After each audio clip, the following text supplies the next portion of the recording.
Olá, você ligado no Guarulhos Web, eu sou o Paulo Manso e hoje a gente está recebendo aqui a Amanda Holanda, especialista em educação financeira do Instituto Sicoob. Obrigado pela presença, Amanda. Muito obrigada aí pelo convite, Paulo. E oi para todo mundo que está assistindo. A gente que agradece, Amanda, só para esclarecer, o Sicoob é uma cooperativa de crédito, né, que presta serviços bancários, é um banco na prática, e que é uma confederação, né, e aqui em Guarulhos nós temos 4 agências, ou 4 singulares, como vocês costumam dizer, né. Aqui nós temos o Sicoob Coop 1000, Sicoob Metropolitano, Sicoob Uni Sudeste e Sicoob Unimais Metropolitana. Confere? Em partes. A gente fala que tem muita gente que fala que o Sicoob na prática é um banco, né? Mas não é. Então, assim, um banco visa o lucro. O cooperativismo não visa o lucro, não tem fins lucrativos, né? Tudo que a gente recebe aí a mais, que é o que é chamado de sobras, é distribuído entre todos os cooperados, que aí no banco o pessoal chama de cliente, mas nas cooperativas a gente chama aí de cooperados. Então, não é parecido com o banco. A gente oferece soluções que os bancos também oferecem, mas aí promovendo a justiça financeira, né, a preços mais baixos, e também estamos em vários lugares que ninguém está, e sempre visando ajudar e fomentar aquela comunidade onde o Sicoob está inserido, né? Então, quem está aí em São Paulo dentro de uma cooperativa, o dinheiro que ele investe dentro dessa cooperativa retorna para ele e não vai, por exemplo, para um acionista, né? Porque ele é o próprio acionista, o cooperado. Há uma diferença de conceito, é importante, né?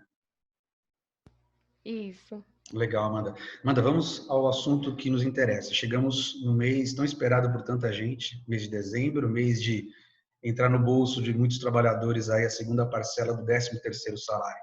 Chegou a hora de gastar à vontade?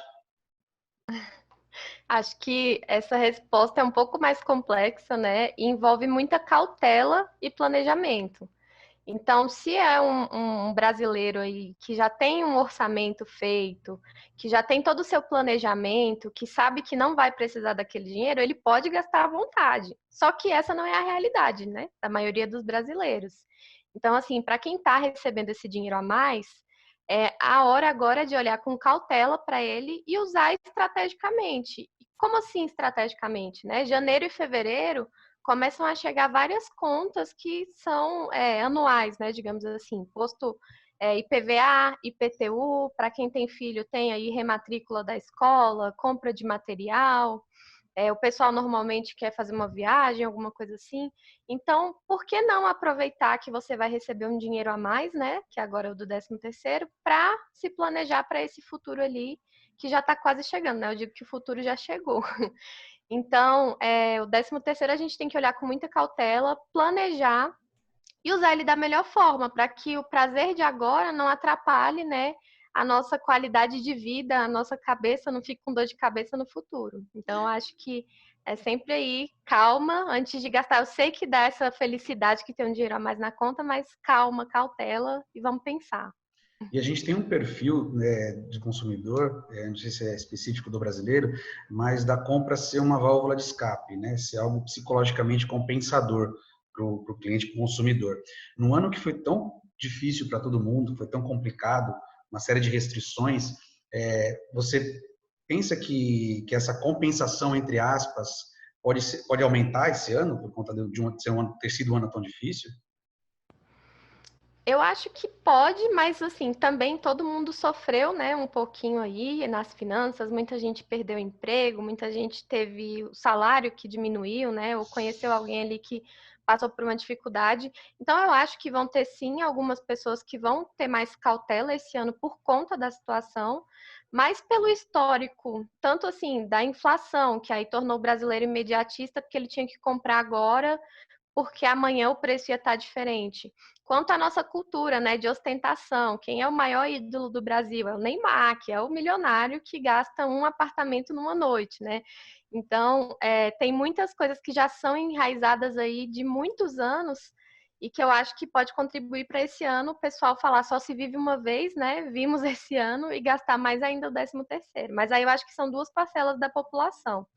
Uma parcela primeiro que não refletiu tanto assim na pandemia e quer realmente aproveitar que vai ter esse dinheiro a mais para ter um prazer imediato, e tem essa outra parcela que refletiu um pouquinho e agora vai planejar melhor as suas compras e etc. Amanda, o que você acha que a crise econômica, né, além da crise sanitária, que gerou uma crise econômica gigantesca, não só no Brasil, mas no mundo, o que essa crise ensinou do ponto de vista de educação financeira, de como as pessoas precisam poupar e ter reserva de emergência? O que a crise pôde ensinar esse ano para as pessoas? Acho que são, assim, foram diversos ensinamentos, né? Não só financeiros, mas em todos os sentidos. Mas eu acho que financeiro a gente tem dois pontos muito importantes que foram ensinados pela crise. O primeiro é que é necessário ter uma reserva de emergência, que a gente tem até esse estudo que fala que o brasileiro ele é muito positivo, né? Ele tanto que é uma sociedade muito endividada, porque a gente sempre acha que no futuro a gente vai conseguir pagar. Então a gente divide lá em muitas vezes. Então, nesse ano a gente viu que às vezes se, por exemplo, no cartão de crédito dividir em várias vezes, e se eu perder meu emprego, o que vai acontecer, né? E isso pode acontecer. Eu acho que agora a gente viu na prática a importância de ter um dinheirinho ali guardado, a importância de fazer uma reserva, porque teve gente aí passando fome, dependendo do auxílio do governo, porque não tinha isso, né? Mas além dessa questão de que o brasileiro entendeu um pouquinho melhor a importância de poupar, tem também a questão daquele brasileiro que não perdeu o seu emprego, que não perdeu a sua renda e mesmo assim, trabalhando de casa, sem precisar gastar com transporte, comendo em casa, viu que as suas despesas continuaram iguais, né?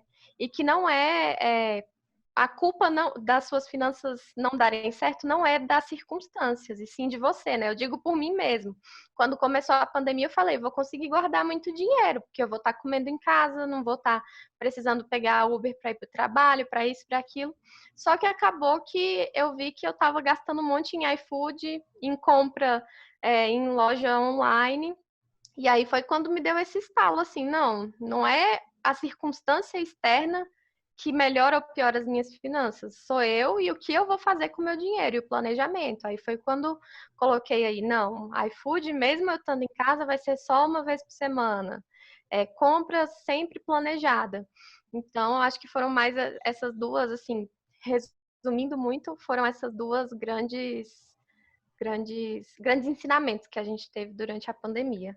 E quais são as dicas que você dá para um cara que quer se planejar, uma pessoa que quer se planejar financeiramente, mas não tem a mínima noção de como fazer isso, de como começar? Ele vai fazer uma cadernetinha mesmo, uma boa e velha cadernetinha, tem algum aplicativo que ele pode usar, se é algo mais tecnológico? Quais são as dicas para quem quer começar a se planejar financeiramente com o dinheiro do 13º? Eu sempre digo que o orçamento certo é aquele que dá certo para você. Então, não tem um aplicativo mágico, um Excel mágico, um caderno mágico que vai resolver para todo mundo. O importante é você anotar, porque quem anota se nota. Então, esse brasileiro que está querendo se planejar, está querendo ter um 2021 melhor financeiramente, o que ele precisa fazer? Escolher a forma que ele tem mais familiaridade. No meu caso é o Excel, mas no caso da minha mãe é um caderno. E tudo bem. O importante é você se anotar. E aí, qual que assim, as dicas que eu dou para esse anotar, né? Que não é só anotar. De um lado, você vai colocar tudo que você ganha. Então, se for um autônomo, tem que anotar ali tudo que foi recebendo. Se for uma pessoa que é CLT, tem que entrar na conta corrente e ver quanto que cai do salário mesmo, não é o valor que está na carteira de trabalho. E aí, do outro lado, eu vou colocar tudo que eu gasto. Mas eu vou colocar de qualquer jeito? Não. Eu vou colocar bem detalhado. O que significa isso? Cartão de crédito não é um gasto, é um meio de pagamento. Então, eu vou abrir a fatura do meu cartão de crédito, ver o que vai para cada item ali, né? Transporte por aplicativo, entrega delivery, compra de roupas, e vou colocar dentro do meu orçamento bem separadinho. E depois eu vou ver o meu resultado menos meus ganhos, menos os meus gastos, vai me dar um resultado, que vai falar se eu estou gastando mais do que eu ganho, se eu estou gastando menos, ou se eu estou no 0 a 0, né? Então, acho que esse é o primeiro passo para essa pessoa que quer se organizar, é ver onde ela está, achar esse diagnóstico. E depois disso, feito essa anotação, você começa a se planejar. Então, poxa, eu vi aqui que eu gastei muito com roupa. E a gente está em pandemia, nem está saindo tanto. Então, mês que vem, minha meta é diminuir aí 20% do valor que eu gasto com roupa. E aí você consegue ir se planejando. Eu digo que, assim, orçamento é legal a gente fazer um semanal, para sempre estar andando na linha, né? Olhando o nosso orçamento ali. Mensal, para saber essa questão de se eu estou gastando mais do que eu ganho. E o anual, para se planejar. Porque, por exemplo, no meu aniversário, eu faço aniversário junto da minha mãe. Então, é o dobro de dinheiro que eu gasto. Então, se for no orçamento só daquele mês, talvez eu não aproveite tanto o meu aniversário. Então, ao longo do ano, eu vou guardando para quando chegar o meu aniversário, eu ter o dinheiro que eu quero para passar um aniversário legal, sem esquecer da minha mãe e sem também prejudicar o meu bolso, né? Então, acho que o planejamento é a chave e quem anota, se nota.